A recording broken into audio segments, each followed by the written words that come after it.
What's up guys, happy holidays, hope everyone had a great time with their family and friends. I know personally I just consumed way too much food for a human person, and I watched enough TV that I'm surprised my eyes didn't just bleed and fall out of my head. But I also got a chance to write down my lists for my top 5 best and top 5 worst films of 2017. So let's go ahead and break it down right now.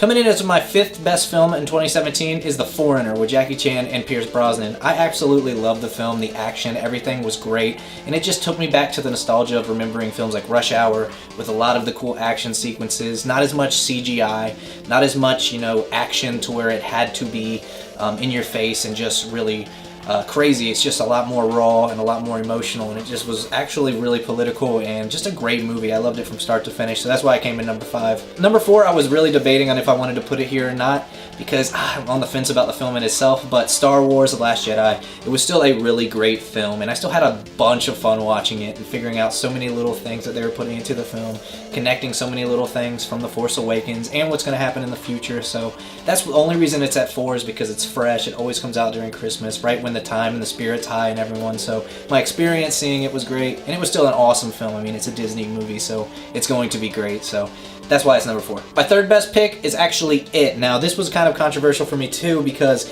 it wasn't that great of a film in itself, but it just captured the spirit of the old one so well for me. Such a cool concept for horror, such a great pull-off in the way the kids acted, and there's just a lot of factors that can just go terribly wrong when making a film like this that they just exceeded all expectations with, and I enjoyed it. I've watched it a couple times and I've loved everything they've put into this film, and it still is kind of freaky to watch at parts. They just do a lot of great creepiness in this. There's just a lot of cool seamless CGI and just really great eeriness for a film that the genre needed it at this time. I mean, they're getting saturated with Conjuring and stuff, so I just really liked it, and I think that's the only reason it's number 3, is because at the time when we needed horror to come back, horror came back in the right way with a film like It.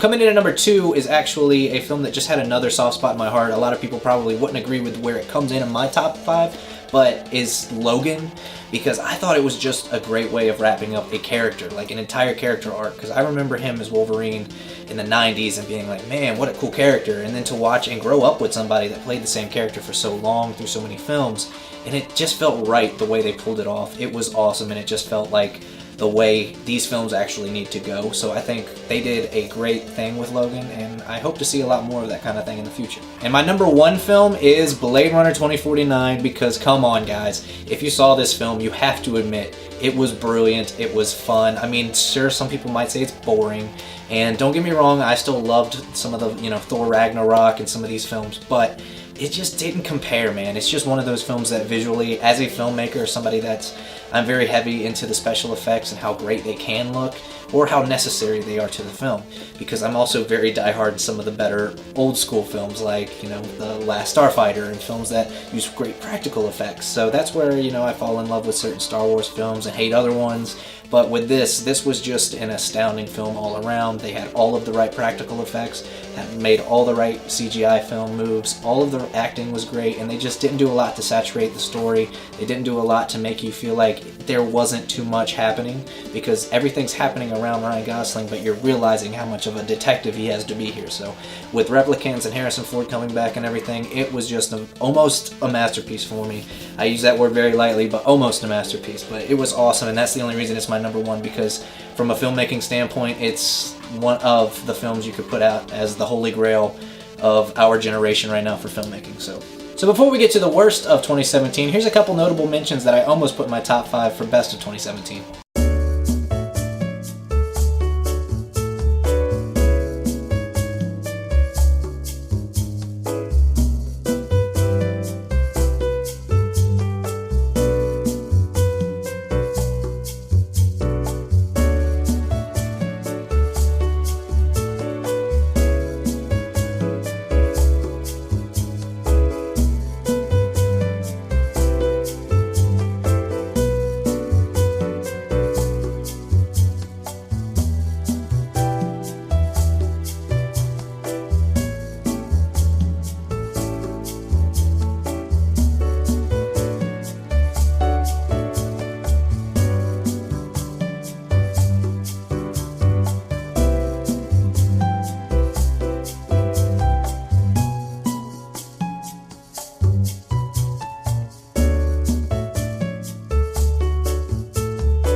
Alright, now let's count down the top 5 worst films of 2017 because these films just sucked and really made me feel like, man, I can't believe I wasted money on this. So let's get started. Number 5 is Jigsaw because, don't get me wrong, it wasn't a bad movie. It was just a repeat of all of the other stories put into a new movie, and it just was like a really disappointing experience for me. The traps were super boring.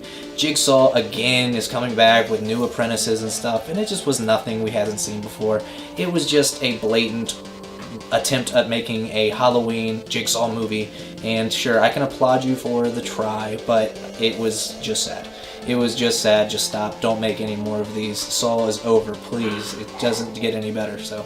Alright, number 4, we all know it. It's The Snowman, because this movie was garbage.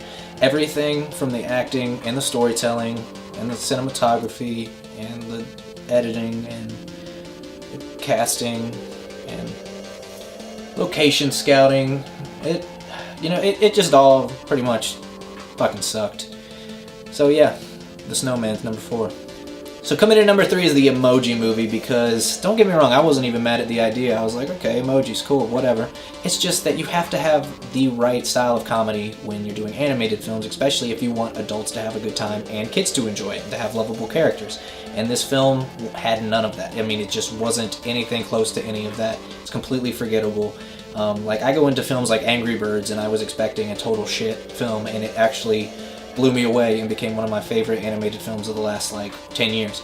And this, I was like, maybe it'll do the same thing. I was drastically wrong. Don't waste your money, don't waste your time. Forget the Emoji movie ever existed. That's what you should do right now. Coming in at number 2 is 50 Shades Darker. I mean, do I even have to explain a single thing about that? I mean, come on. If you see the movie, you know exactly what I'm talking about. Coming in at number 1 is The Mummy. Now, don't get me wrong, I love Tom Cruise. Tom Cruise is cool, except for all the Scientology crap, but he's made some great films over, his lifetime, and especially mine. There's some roles I'll never forget that were specifically only because Tom Cruise is in that movie. But then, somebody's gotta eat, This movie's so bad. It's just a complete garbage shit show from start to finish. The editing's bad. I don't like the CGI. Tom Cruise is okay, but, it's Tom Cruise, man. He never feels like he's in danger. This is the 2017 version of 2012, if you remember that, with John Cusack, where no matter what happens, he's not gonna die. He's John fucking Cusack, man. This is just Tom Cruise the movie, okay? So don't even relate this to the Mummy series. It should have just been named Tom Cruise. And yeah, I would have had a better time.